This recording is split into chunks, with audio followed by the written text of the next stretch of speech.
পুলওয়ামা হামলায় শহীদ হওয়া জওয়ানদের স্মরণে আজ শঙ্করপুর মোড়মাঠে প্রাক্তন সিএপিএফ এবং তৃণমূল পঞ্চায়েত সমিতির যৌথ উদ্যোগে একটি শ্রদ্ধাঞ্জলি অনুষ্ঠান অনুষ্ঠিত হয়েছে। অনুষ্ঠানের শুরুতে এলাকায় একটি নীরব মোমবাতি প্রজ্বলন অনুষ্ঠিত হয়, যা পথ বরাবর স্মৃতিসৌধ পর্যন্ত পৌঁছায়। এরপর উপস্থিত সকলে মোমবাতি প্রজ্বলন এবং ফুল দিয়ে শহীদদের প্রতি শ্রদ্ধা জানান। অনুষ্ঠানে উপস্থিত ছিলেন পাণ্ডবেশ্বর বিধানসভা কেন্দ্রের তৃণমূল কংগ্রেসের বিধায়ক নরেন্দ্রনাথ চক্রবর্তী, পঞ্চায়েত সমিতির সদস্য স্বাধীন ঘোষ, কর্নেল উজ্জ্বল মুখার্জি, স্বপন দাস, সভাপতি পি.কে. ব্যানার্জি, সহসভাপতি অসিত কুমার দে এবং শত শত প্রাক্তন সৈনিক ও তাদের পরিবার। শ্রী চক্রবর্তী এবং প্রাক্তন সৈনিকরা জানিয়েছেন, 14 ফেব্রুয়ারি 2019-এ জম্মুতে সন্ত্রাসী হামলায় 40-এরও বেশি জওয়ান শহীদ হয়েছিলেন। দুঃখজনকভাবে হামলার মূল কারণ এবং অপরাধীদের ধরা এখনও দেশের জনগণের কাছে অজানা। সংগঠনটি গত 7 বছর ধরে 14 ফেব্রুয়ারিকে কালা দিবস হিসেবে পালন করে আসছে এবং ভবিষ্যতেও প্রতি বছর এই শ্রদ্ধাঞ্জলি অনুষ্ঠান চালিয়ে যাওয়ার ঘোষণা দিয়েছে।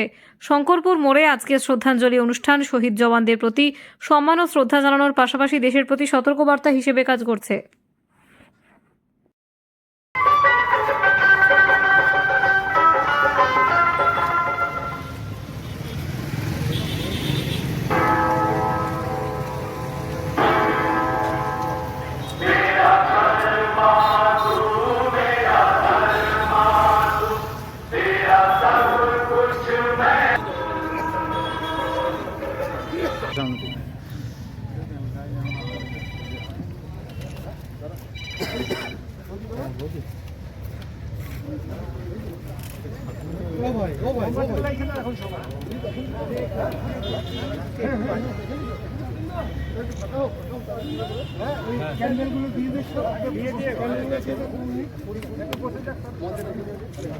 अरे भाई ठोको ना रे भाई, दिखे सो ना तरकेश्वर जी इधर है, इधर है, इधर है।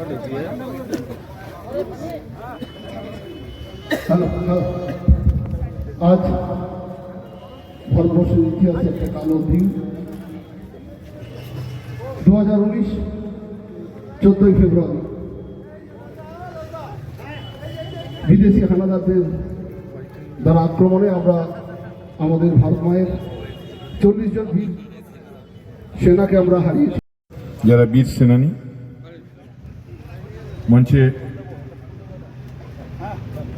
দুর্গাপুর ফরিদপুর ব্লকের পঞ্চায়েত সমিতির সহকারী সভাপতি ভাই স্বাধীন উপস্থিত আছেন এবং এই এলাকার সমস্ত সাধারণ মানুষ তারা এসে উপস্থিত হয়েছে।